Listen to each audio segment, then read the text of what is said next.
proud Catamount class of 1983. So glad to be back always on campus and in Burlington. So today we're going to be talking about what's going on in New England with offshore wind, which is quite a lot of activity. As the title of the talk leads you to, there's a lot of promise for this new industry, new technology that's coming on board. But there's also significant challenges and research, which is ongoing and very much needed to make sure that we develop offshore wind in the most responsible way possible. You're going to hear me say that word more than once: responsible development of offshore wind. So a little bit about New England for Offshore Wind. We are a regional coalition, and we are very deep in the number of organizations we have. A part of our coalition, 100 plus organizations. We have academic institutions, we have NGOs, aside from LCB leaders, we have a lot of business folks. It's been a real focus actually of our recent work is to marshal more and more business support in terms of our work and support of the concept of developing offshore wind. And so we really want to be able to do this in a way that's going to create high quality jobs. It's going to promote environmental justice, and we'll talk about that in a bit too. But we support regional collaboration, and we want to develop offshore wind power 1/3 of our region's electricity by 2030, our entire region here in New England. If we succeed, I said we're talking about high quality jobs. The supply chain for offshore wind is highly significant. It's not only in New England, it's really across the country in terms of what you'll see as good things develop. As you know, most New England states, I have to say that our state of New Hampshire is a little bit behind our regions, but most of the states, including this state, have aggressive climate reduction targets. And so this is a strategy to help meet those. And we want to be able to move away from fossil fuels. You might know actually, or maybe you don't, but there's one existing coal-fired power plant left in New England, and it's in our state, next to Concord in Bow, New Hampshire. It doesn't run very often, only at peak times, but we would like to see that sunset in the next few years. We want to be able to protect ratepayers, and we want to be able to provide these and deliver electricity in a very cost-effective way. And really, it is about combating climate change at the end of the day, in terms of the goals and the values. But we can do that in a way that's going to create economic opportunity for communities and jobs for our citizens. We have core values: respect and responsibility, science-based decision-making, and this is where we get into the research aspect, and also, again, responsible development of offshore wind, equity. As we well know, and as I think you're well tuned into, we do some of the things that have not been done so well. This is an opportunity to connect underserved communities to new jobs, new opportunities, so that they can be part of this revolution.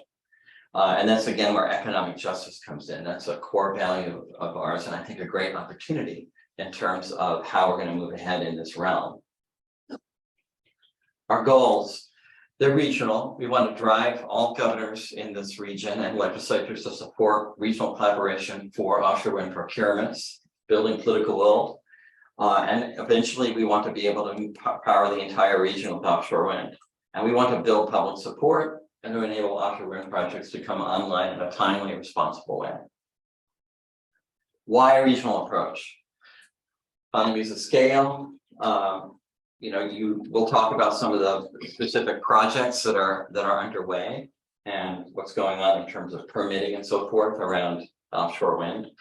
But we want to be able to use offshore wind as the biggest lever we have to move the needle in terms of creating a clean energy economy. There are common challenges: supply and demand. Supply chain challenges are acute. Even more acute now because of still moving out of the pandemic. Inflation certainly has increased cost of the whole process, and permitting and manufacture of components and so forth. So that's a challenge. We want to make sure again that equity is part of the solution. We want to be able to lower prices. We want to be able to get to a situation where, you know, our region really suffers from relatively high energy prices. But offshore wind at scale offers an opportunity to flatten that curve out and to provide a long-term solution to pricing around energy. And then, of course, the shared threat to climate change. We all know that throughout our region, we have impacts of climate change, whether that is promoting the sea level rise that is certainly going to happen on our coastal communities, its effect on wildlife. In New Hampshire and in Vermont and Maine, you know, our moose population, for example, has been severely affected by warming winters, and we certainly are experiencing that kind of really strange, unpredictable weather now. So there's a lot of threat that needs to be met. So in order to do this, first of all, remember that we're all part of one grid. All 6 New England states are of one grid, ISO New England. And so whatever we do in one part of the grid is going to affect the other parts of the grid. And essentially what we need to do to meet the challenge of climate change and moving fully to a clean energy economy is to electrify everything. Well, what does that mean? It means we're going to need a lot more energy to do that. Right now, our energy mix is about 40% natural gas, 25%, this is for the whole grid, 25% comes from the Seabrook nuclear power plant in our state of New Hampshire. Coal is still present, but it's very low. Renewable energy throughout the region is about 12 to 13%. And so it's true to say over the last 20 years, we've seen a lot of fuel switching. 20 years ago, coal was much more of a part of our picture. That's gone way down. Natural gas has gone way up. But part of the challenge that we have in New England is the constrained supply of natural gas, which certainly is a factor in terms of the price spikes that we've seen. But we're going to need to really get on the train of producing more and more energy, particularly as we electrify vehicles, fleets, as the EV infrastructure really blossoms throughout New England in a much more aggressive way, so that nobody ever has range anxiety from driving to Rhode Island or here, that kind of thing. So we need to get to that point. But in order to get to that point, we need a lot more energy. And we think that offshore wind offers a great opportunity to do that. And this gives you a little bit of picture of what the resource mix is and what it can be. Solar certainly is a significant part of our region's renewable energy portfolio as well, but offshore wind is going to be very significant. Potential for offshore wind in New England. We're uniquely positioned.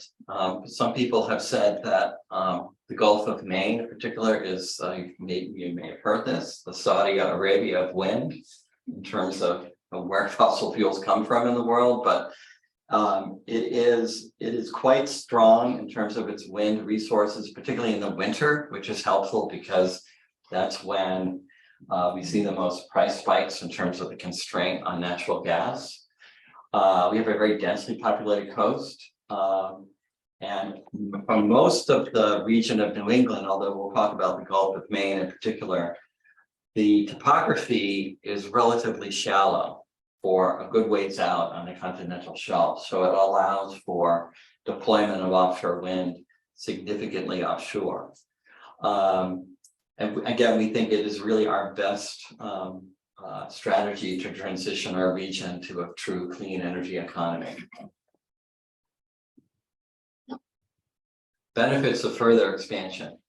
Again, control energy costs, reduce greenhouse gas emissions, promotes local energy service jobs. And this is not only for the kind of jobs that you see in terms of offshore wind technicians, the folks that go on the boats, go out to the turbines. This person is hanging off a blade here. That's the Block Island Wind Farm, which incidentally is the only operational wind farm in the United States at this point. There's 5 turbines. down there that produce about 30 megawatts of power. But as you'll see, this is going to be changing in terms of this offshore wind picture rather rapidly in the next few years. But there's also a lot of work that is being done around port development and getting ports ready to deploy offshore wind. You have a port like Salem, Massachusetts, New Bedford, Massachusetts, deep water ports. That it's an interesting history that they have in terms of the ebbs and flows of their industries. As you remember, New Bedford was the whaling capital of the world at one point. When that went out, textiles came in and shoes, and that went out. So now New Bedford is being refitted as a port, as a major deployment area for offshore wind. Down in Providence, Rhode Island, there is a facility that's being built that's actually going to be building and manufacturing the platforms that you would see for offshore wind turbines so that people can get on them and then get off the turbine. Even in a place like Portsmouth, New Hampshire, which in itself is not a deep water port, but we're on the Piscataqua River, and that allows, there's an old power plant there that doesn't run very much, that was at one time oil, then it went to natural gas, and now it's biomass. That plant is likely to be deconstructed, and that likely could be an area of manufacture for some components. And we have next to Portsmouth, the Pease Trade Port, which used to be our old Pease Air Force Base. So it's a lot of companies in there that can be part of a supply chain. So it's really good to think about what, even companies that are relatively small but very specialized, they can be part of the supply chain. So it's a lot of jobs out there. And it's not just the jobs that are very important in terms of the trades, like electricians and welders and so forth, which are going to be very much needed, but certainly attorneys, there's a lot of permitting work that has to be done. There's just financial analysis, all sorts of opportunities. So that supply chain is very significant. It demonstrates regional leadership. Already this region has been and is very much of a national leader in terms of the aggressive climate goals and reduction goals that have been set, and the legislation that has been passed in this state and other states in the region. Again, I'm sad to say that New Hampshire, we need to push harder in my home state, but we will get there. But it demonstrates national and international leadership in these efforts to meet the challenge of climate change and to do it in a way, again, that's going to be beneficial to our communities and our people. And it establishes New England as the launch pad for the entire coast. We'll talk about the other areas that are going, that are involved in offshore wind development all up and down the East Coast, but we really want New England to be a leader. Where are we now? So as a region, you can see that Massachusetts, Rhode Island, particularly Massachusetts, have set very aggressive targets, and this is through legislation that has been passed in terms of how much offshore wind do they want procured, very specifically. In Maine, you'll see with those numbers that there is a research array that's being stood up in terms of floating offshore wind. And so that is why those numbers are a little smaller, although there's legislation that is being considered right now in Augusta that I think would call for something like 2.5 gigawatts or something in that range. So they're going to join that party, so to speak. Vermont, you do have a coast in a way in terms of the lake, but I don't think we're going to be putting offshore wind turbines out into the lake. But remember, you are part of this New England grid. So even though you have a facility that's in the Gulf of Maine or in Massachusetts, ratepayers in this state will eventually benefit from the generation of offshore wind. So it's quite a lot of targets and contracts that have been set. It is moving fairly rapidly. So we're talking about 8.7 gigawatts there. And just as a point of reference, our entire ISN New England grid is around 30 gigawatts. So that just as a point of reference. Right now, what's going on in the Gulf of Maine is a process that is governed by the Bureau of Ocean Energy Management, which is a part of the Department of Interior. This is the same group that would also permit offshore drilling. And certainly we don't support offshore drilling, but we support this activity. Governor Sununu a few years ago from New Hampshire called for the creation of a Gulf of Maine task force that would be comprised of Maine, Massachusetts, New Hampshire, because we all share the Gulf of Maine as a resource. And we realize that it is an area of development. What the BOEM, Bureau of Ocean Energy Management, has done is to create a call area. And the way they do this, and we'll see a map in a minute, is that they put out a large geographic area. And then as a result of many layers of public input and public process, it gets shaved down over time to actual lease areas that go up for auction to developers. And we expect that those lease areas will be finalized and a lease auction will occur next year, towards the end of next year. And then that doesn't mean that offshore wind is immediately available in the Gulf of Maine. It is something that will probably take 4 or 5 years after we get the lease areas to be actually up and running, but we're confident that that will be a good time frame. So this is the call area in the Gulf of Maine. Now, with this map, back in the fall, there was just a larger green area. And then as a result of public comment and input from a lot of stakeholders, including wildlife representatives, folks from the National Wildlife Federation, Audubon, fisheries, associations of fisheries, the area that you see here was shaved down by about 27%. And these areas in the middle are fishing grounds. And I think this will show you that the Bureau of Ocean Energy Management took the comments and the suggestions to heart in terms of where you should or should not have this area. This area will become significantly smaller over time. What's going on now is that there were 3 public meetings recently in Portland, in Portsmouth, and in Salem, Massachusetts, where BOEM came and they presented all this information and they had a lot of opportunity for input from various stakeholders. Now they're taking all of that input and putting it into this process, which will reduce this area further. And then there'll be a Gulf of Maine task force meeting in the fall. And then when you get into 2024, you'll actually start to see, I think, the actual lease areas. This is specifically for Maine.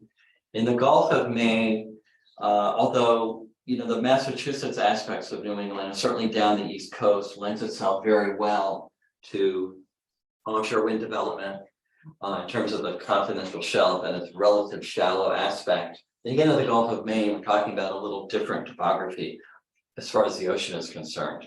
It's deeper, it's a sharper drop off. So what we're looking at for the Gulf of Maine is floating wind technology.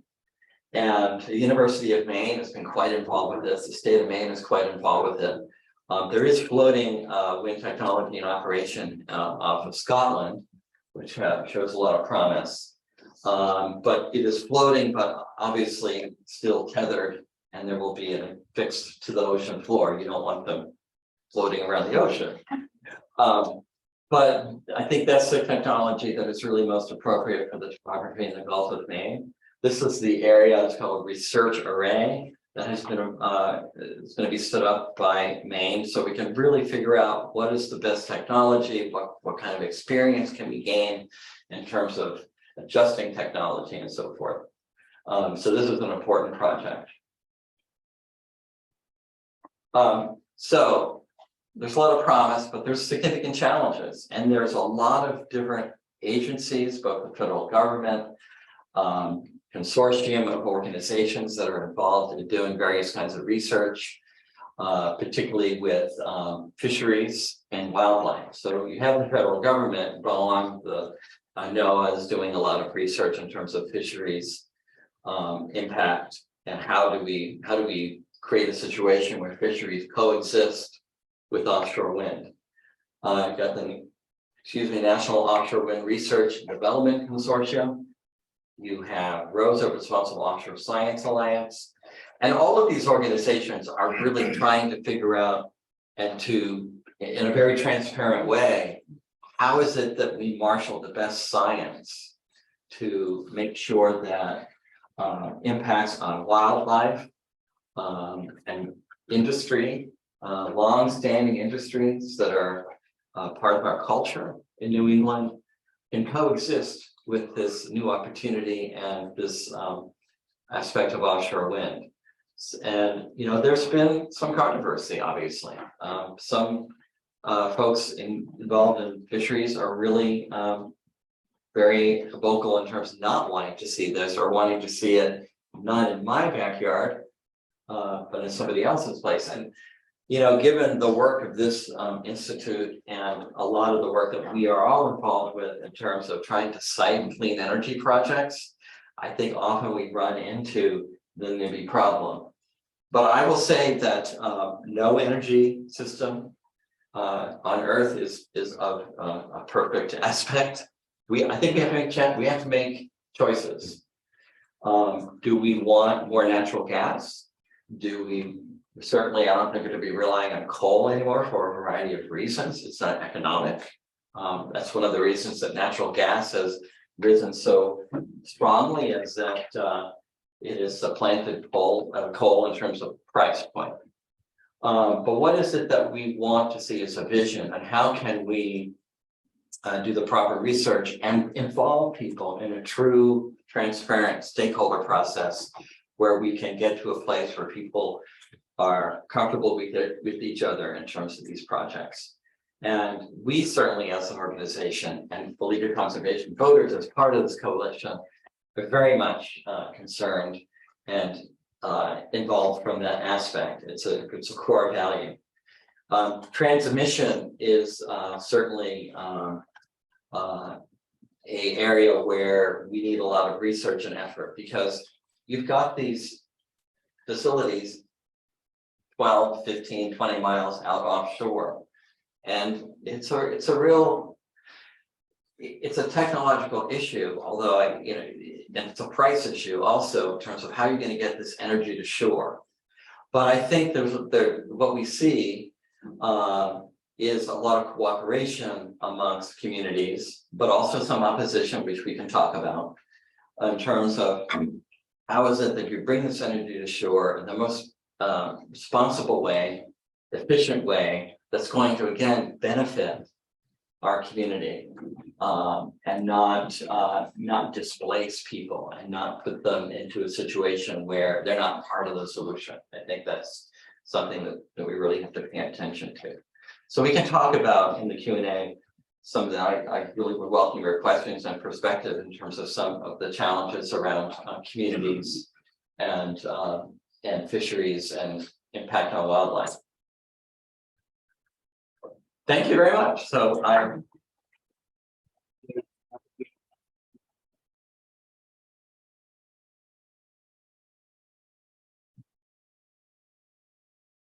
really interesting talk. Thank you, appreciate it. And 6 minutes early too. So what's more time for questions? Exactly. I guess one thing that I was curious